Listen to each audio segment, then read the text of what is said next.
હાલમાં નવા દલાઈ લાંબાની પસંદગીને લઈને રાષ્ટ્રીય અને આંતરરાષ્ટ્રીય સ્તરે ચર્ચા થઈ રહી છે. પણ શા માટે આ ચર્ચાઓ થઈ રહી છે અને નવા દલાઈ લાંબાની પસંદગીથી ચીનને શું વાંધો છે? આ તમામ વિશે સરળ શબ્દોમાં આપણે આજે જાણીશું. સૌપ્રથમ તો આપણે જાણવું પડશે કે દલાઈ લાંબા કોણ છે. મિત્રો, દલાઈ લાંબા તિબેટિયન બૌદ્ધ ધર્મના સર્વોચ્ચ ધર્મગુરુ છે. દલાઈ લાંબા કોઈ વ્યક્તિનું નામ નથી, તે એક પદનું નામ છે. વર્તમાનમાં દલાઈ લાંબાના પદ પર તેન્ઝિંગ ગ્યાત્સો બિરાજમાન છે.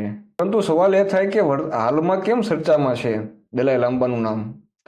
કારણ કે 6 જુલાઈ 2025ના રોજ 14મા દલાઈ લાંબાએ તેનો 90મો જન્મદિવસ ઉજવ્યો.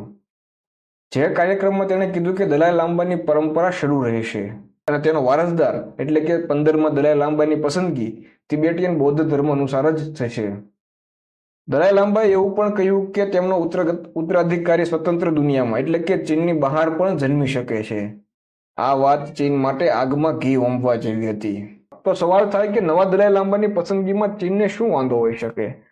તો પ્રથમ તો તમને જણાવી દઉં કે આજે વર્તમાનમાં જે દલાઈ લાંબા છે ને, તેને ચીન તેના માટે રાજકીય ખતરો માને છે. કારણ કે આ દલાઈ લાંબા તિબેટમાં અને વિશ્વમાં ખૂબ પ્રભાવશાળી વ્યક્તિ છે.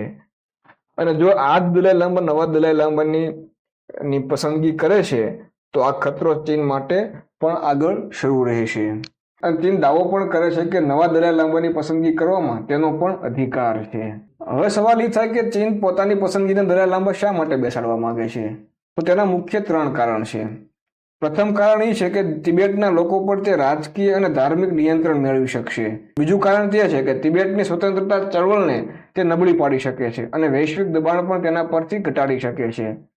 ત્રીજું મુખ્ય કારણ તે છે કે દલાઈ લાંબાની જે સંસ્થાઓ છે તેનો પોતાની હિતમાં એટલે કે ચીન પોતાની હિતમાં ઉપયોગ કરી શકે છે. પરંતુ આ બધું ત્યારે જ શક્ય છે કે જ્યારે દલાઈ લાંબાના પદ પર ચીનની પસંદગીનું વ્યક્તિ બેઠું હોય. હવે સવાલ એ થાય કે તિબેટના ધર્મગુરુ ભારતના હિમાચલ પ્રદેશના ધર્મશાળામાં શા માટે રહે છે? તે તિબેટમાં કેમ નથી રહેતા? તમને જણાવી દઉં કે જે તિબેટના ધર્મગુરુ છે તે તિબેટના લાસા નામના શહેરમાં રહેતા હતા. પણ ત્યાંથી તે ભાગીને હિમાચલ પ્રદેશમાં આવી ગયા છે. શા માટે આવી ગયા તે જાણવા માટે આપણે ઇતિહાસમાં જવું પડશે. પ્રથમ તો તમને જણાવી દઉં કે ચીનમાં ક્વિંગ રાજવંશનું શાસન હતું અને આ રાજવંશનું પતન 1911માં થયું.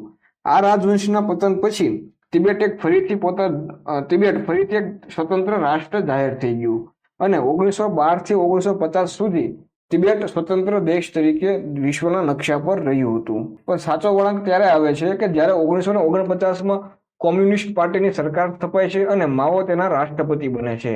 અને આ નવી સરકાર તિબેટને ચીનનો અભિન્ન ભાગ ગણતું હતું. તેના પર કબજો કરવાનું તેને નક્કી કરી લીધું હતું અને 1950 સુધીમાં ચીને તિબેટ પર કબજો પણ કરી લીધો. હવે ઘટના એવી બને છે કે ઈસવીસન 1959માં ચીનના વિરોધમાં તિબેટના લાસા શહેરમાં મોટો વિદ્રોહ થાય છે.